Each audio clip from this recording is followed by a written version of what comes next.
Hello everyone, Ram Ram ને સીતારામ બધાય દાયરાની. કેમ છો બધા? મજામાં જશો ને બધાય ભાઈ. જરાક કોમેન્ટ કરતા રહીજો ને પછી જો આજતા હે ને અમે આવ્યા આપણા ખેતરમાં. અમારા ખેતરમાં આ માંડવી આપણીને તો એ તો બીજાની હે, મીન્સ કે ખેતરમાં હે હેઠા પાડો હોય એની હે માંડવી. આપણી તો હે ને ખેતરમાં વાવેલી હે જવાર. તો જવારમાં છાંટવાની હતી અમારે દવા કે હે ને જવારમાં હમણાં નાર ઓઠે ને આવ્યો તો એ જાતો ને એક વખત દવા છાંટી હતી, પણ તો એ ખબર નહીં ન ગો, કારણ કે ઠાર ને ઝાકરનું પ્રમાણ હે વધારે હે હમણાં આવવાનું એના લીધે. એટલે દવા છાંટી દે એટલે એમનો કોઈ બહુ અસર નહોતો થયો. એટલે પછી પાછું એક વખત હે આપણે ઉરિયા ખાતર દે અને પાણી વાળી દીધું અને પછી હે એ પાછી હે દવા છાંટવાની કામગીરી ચાલુ જ છે. તો જો અમારા સાહેબ દવા છાંટે, કારણ કે એ કે સાહેબ કહે કે એક વખત જાય કે નારોટની દવા મારે જાય તો એ કે હરખી નીકળે જાય જવાય, નકો પાછી હે જરાક વૈધમાં કેવરાય છે. એના માટે છે ને આજ દવાનો છંટકાવ કરવાનો કરતી તો ચાલું. એટલે અમે બસ જો હમણાં તો હે ને હાવ નેવીરા હોય, અહીં તો કંઈ કામ ન હોય. સવારમાં હેઠા વાટવા જવાનું હોય તે સવારમાં ખડ વાટે આવીએ ભીહું હાટું ને પછી પાછું બપોર પછી વાટવાનું હોય. આ હેઠા હે એમાંથી ઝીણું ખડ વાટવાનું હોય હેઠાવીથી, અને જાડું ખડે કાપડી હે વાટવાનું હોય. બાકી પછી હાવ ફ્રી બે ટાણે ભીહું દોવાની હોય, પણ એટલું બધું કંઈ ન હોય. બાકી છે સાહેબ અમારે દવા છાંટે. તો જો અહીંયા કે દવા છાંટવાનું કામકાજ ચાલે. માંડવીમાં હોય વર્ક એટલું બધું આમાં ન હોય, પણ તોય ખાલી જરાક આમાં કરવું પડે. અને પછી પાછી હે વાઢવાની તા ઉધડી આપી દઈએ એટલે કંઈ એટલી બધી ઉપાધિ હોય નહીં. એવું બધું હે જો આવે કે જવાય નીકળી ને હમણાં ઈર જરા ખારી એવી છે એટલે પાંદડાની નવેલા બધા થઈ ગયા. આપણે જોઈએ આ ઘણીએ જો અમે હે ને પંપ ખાલી થઈ ગયો તો પંપ ભરવા આવ્યા હતા. તો જો અમારે સાહેબી નાખી લીધો પંપ ખંભે અને જઈશ દવાની છંટકાવ કરવા માટે. પછી જો એવું ન પૂછતો કે થાંભલ્યું બધું કામ કરવા ખોડ્યું, કારણ કે હે ને આમાં આ જો માંડવી હે ને એ મસ્ત એટલે કે માંડવી અહીં થવા માંડે ને એટલે એમાં હે ને બીબડા ને ડોડવા ને એવું બધું થાય. જો આ બાજુ હે માંડવી હે, પછી આ બાજુ હે જવાર હે ને ઓલું પછી હે ને આગળ રોડ આવે, આજે ચાડવા જેવું દેખાય આપણો હસારો ને એના પછી ઓલી કોરા હે બીજા નંબરનું બહાર હે, આ 1 નંબરનું બહાર હે. આ દરિયાકાંઠે મીન્સ કે જે ખેતરું હે બધા બહાર જ કહેવાય. તે આ માંડવી હે તે આમાં હે ને પછી ભૂંડડા આવે ને તે કોડે જાય તે એના માટે છે. અને આ હે ને થાંભલ્યું કરે આમાં ખોડે પહેલાં અહીં હેરંગ આખાઈમાં એ હે ને પછી હે યા જો વાયર હે ને વાયર બાંધે એવું બધું હોય. પેલી સારી હે એ પણ આપણી જ છે જે જળ દેખાય હે. પછી અહીંયા આપણા માતાજી 71 માનું મંદિર છે ને આ બાજુ હત્યાઈ માતાજીનું મંદિર છે. પછી અહીંયા જો એક મસ્ત ઘેઘૂર ઘટાદાર વડલો પણ છે, એકદમ ઘેઘૂરને જ પણ મીડિયમ હે. એટલે ખેતરમાં જો કેવડો જોઈએ કે ખાલી હીરું આપણી આવે એટલો. પછી કામ થાય કે એમાં વધારે છાંયડો પડે ને એટલે આજુબાજુના વિસ્તારમાં હે ને એ બહુ માંડવીને એવું પિત્ત જે હોય ખેતરમાં એટલું બધું એકદમ સારું ન થાય. એટલા માટે જો સાહેબી હે દવા છાંટવાની કરી દીધી ચાલુ. આ કીક છે આ ટાઈપની આપણી જવાર, એ મસ્ત એકદમ પાંદડા ને હલે ને આમાં જો હે ને આવી રીતના જો આ ઈર ખાઈ જાય. અને પછી એકદમ દેખાડી આમાં દવા છટાઈ ગઈ એટલે ઓડી નહીં, પણ આમાં હે ને કારણ કે આ ભૂંગળીમાં હે ને જો ઈર હોય આમાં જો બધાને હે ને પાંદડા ખવાઈ ગયેલ હે. જો આમાં દેખા હે, જો આ જે દેખાય ને આને અંદર હે ને ઈર હોય તો એની દવા હે આપણી જો સાહેબ છાંટે. ને આ બાજુ માંડવી હે ને આ માંડવીનું ખેતર પૂરું થાય ને એટલે એના પછી હે ને આગળ અડદનું વાવેતર હે. અમારા બહારમાં હે ને ઓલ ટાઈપ ઓફ ક્વોલિટીની હે ને બધી વસ્તુ આપણી હે ને આમાં કરે હગીએ. જો કે પવન સારો એવો હોય એટલે મારા વાળને હે ને જરાક ઉડે જાય, બાકી ઓરાઈ વાતા હતા ખરી.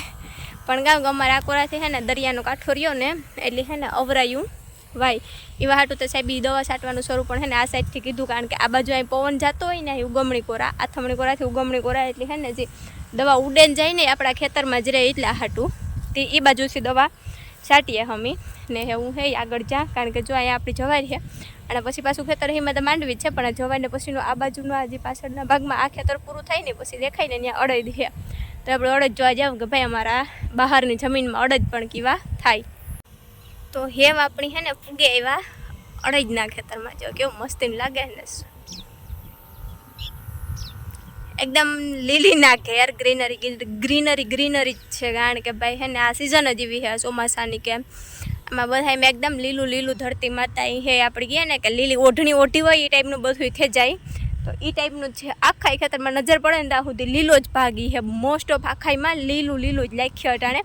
અને પછી માંડવ્યું ને મગની અડદની ઉપડે ચાહે ને પછી જીરાનું વાવેતર થાય. પણ જીરાનું કામ હોય કે ભાઈ શોર્ટ ટાઈમની મુદત હોય એની, એટલે થોડાક સમય માટે જ લીલું રહે, પછી પીરું પડતું જાય. જો પછી ભાઈ એમાં કાર્યોને શેરીમોને આવે તો કારું પડે જાય. બાકી પકાવવા માટે તો એને પીરું પાડવું પડે, પણ પીરીઓ આવે એટલે પીરીઓ પર આવે ને પીરું પડે એ ન હાલે, પાકે ને પીરું પડે, ખીલખોડી કલરનું થાય ને એ ટાઈપનું જીરું હાલે. તો બાકી હે ને આપણે જોવાનું હે આમાં અડદ કીવા હે ને એ તો આપણે જોઈએ આ ગણીએ. જો કે હે ને થળિયાથી શરૂ કરીએ ને તો આ ટાઈપના અડદ હે. આમાં ઈરતા હે રાવ એટલી હે, કોઈ કોમેન્ટ ન કરતા કે પાંદડામાં ટીના કીવા હાટું હે, મીન્સ કે આમ તૂટેલા પાંદડા હે ને એવું કંઈ, કારણ કે એ હે એમાં ઈર હે એના એટલા એવા હાટું થાય ને. પછી આને વૈસી હે ને આમાં પહેલાં હે ને માંડવી હતી, પણ આમાં મેઘરાજાનો કહેર જ એવો થયો કે માંડવી જરાક નબળી પડે ગઈ હતી, એટલે પછી હે એમાં આપણે અડદનું વાવેતર કરવું પડ્યું હતું. અને આમાં અડદમાં પણ એવું હે ને, જો હે ને આમાં ઓલા લાગે આને કળી કહેવાય. પહેલાં ફૂલ ખીલે, પછી એમાં કળી થાય, અને પછી એમાં હે એ હિંગ થાય. આમાં કાંઈક હિંગ ગયું તે હું દેખાડા તમને ગોતેલા તો આ રહી જો, આ હે અડદની હિંગ, આ ટાઈપનું થાય કંઈક અડદ. પહેલાં લીલા થાય, પછી ભાઈ અડદ હે બ્લેક બને જાય, એવું બધું હે. ને અહીં આપણે સાહેબ દવા છાંટે કે ભાઈ દવા છાંટવાનું છે ને બહુ લાંબી ઘડી હાલ્યું, ધીમે છાંટે તો હરખી હિંગા તરિયા સુધી ઉતરી જાય ને એવા હાટું. ને બાકી હું હે એ મારું કામ મેં ફિનિશ કરી લીધું, કારણ કે મારે હે ને ખડ વાટવાનું હતું, ઝીણું વાટવાનું હતું. તો મમ્મીને હું બે આવ્યા હતા ને સાહેબ અમારે દવા છાંટવાની હતી, તો અમે બધા આવ્યા હતા. તો મમ્મી હે એ પાછા ઘેર વ્યા ગાભી હું ટાણું થયું હતું, તો એ કે પંપ ચડાવવા માટે રહેવું જોઈએ, પાણીને ભરવું પડે એટલી. તો હું સાહેબ દવા છાંટતા હતા એટલે હું અહીંયા રહી ને મમ્મી હે ઘેર ગઈ કે ભી હું દોવા કે હું જેટલી એકાથી બે મમ્મીને દોવા દીધી, એક એ મમ્મી દોહે, બીજી મારા હાટું મૂકી દીધી, કારણ કે મારી જે મીન્સ કે હું જે ભી હું દોવા અહીંયા પારેટા થયા એટલે હે મમ્મીને જ દોવા દેતા એવા માટે, એટલે એવું બધું હતું. બાકી અટાણેથી એવું હાવ ફ્રી એકદમ, કારણ કે કામ થઈ જાય આ ઘણી દવા છાંટવાનું એટલે બસ. પછી હે ને એક હા જો હમણાં ખાસ કહેવાની વાત એ કે નવરાત્રિ આવે 3 ઓક્ટોબર. હા, તો તમે બધાય છે એ અત્યારે એડવાન્સમાં હું તમને બધાને નવરાત્રિની હાર્દિક શુભકામનાઓ આપો, કારણ કે મારા જેવા ઘણાય ખેલૈયા છે કે જેની છે નવરાત્રિમાં એકદમ મજા આવતી છે, ગરબે રમવાની બહુ મોજ પડતી છે. તો એના બધાય માટે છે એ હે ને મારે અમારા જે અમારા ટુકડા ગામ છે એના આજુબાજુના વિસ્તારમાં જે બધા રહેતા હોય એના બધા માટે ખાસ નોટિફિકેશન એ દેવાની હતી કે ભાઈ આપણો સાડીનો બિઝનેસ છે એ તો તમને બધાની ખબર જ છે.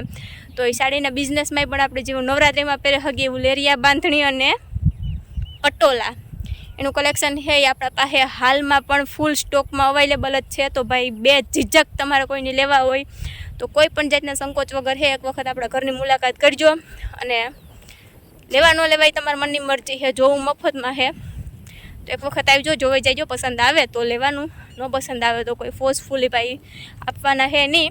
પણ આપણો એક બિઝનેસ છે નાનો એવો આપણે ઘરેથી જ સ્ટાર્ટઅપ કીધું, તો એના માટે હું તમને કહેતા કે ભાઈ નવરાત્રિ સ્પેશિયલ પણ તમે બધા પહેરે હગો એવા જ સાડીના ઓલામાં આપણી એક તો હે ને સાડી આપણા પાસે સાંધા સાડી છે તમને બધાને ખબર જ છે, એટલે હાવ ઓછા રેટમાં છે એકદમ તમને મસ્ત અને સારી ક્વોલિટીની અને સારા કાપડમાં સાડી મળે.